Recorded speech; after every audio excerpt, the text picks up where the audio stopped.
I get a wee bit nervous because this is what I get referenced for the most after 20 years, tons and tons of hours of research and multiple books. We learned that people who swear, like people who cuss or curse not at somebody, it needs to be more of a floating adjective style.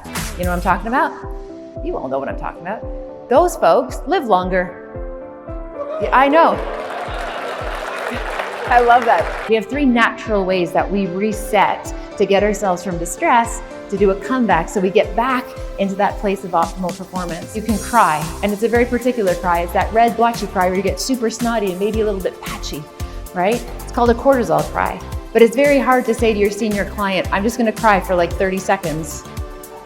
But I promise I'm really good at my job. I'm just gonna cry for 30 seconds and then we're gonna get to work, right? It doesn't really like send the confidence meter high. So thankfully, the third thing that we do naturally is that we eat carbohydrates, which explains at the end of the day, we'll like knock children over to eat croutons like a food group. Get ready for an electrifying experience with the one and only Dr. Robyne Hanley-Dafoe.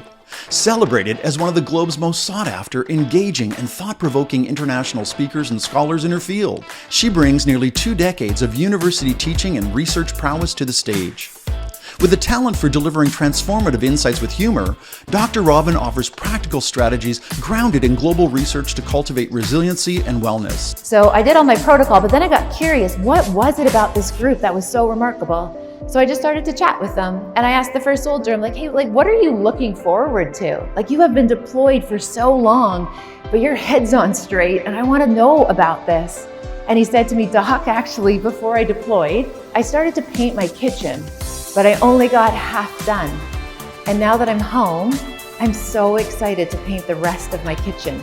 All the other soldiers started to share with me their half-finished house projects that they were pretty excited about. So I asked their senior lieutenant respectfully, I'm like, sir, can you tell me why you have an entire platoon of persons who all have half-finished house projects waiting for them? And what he said was very significant.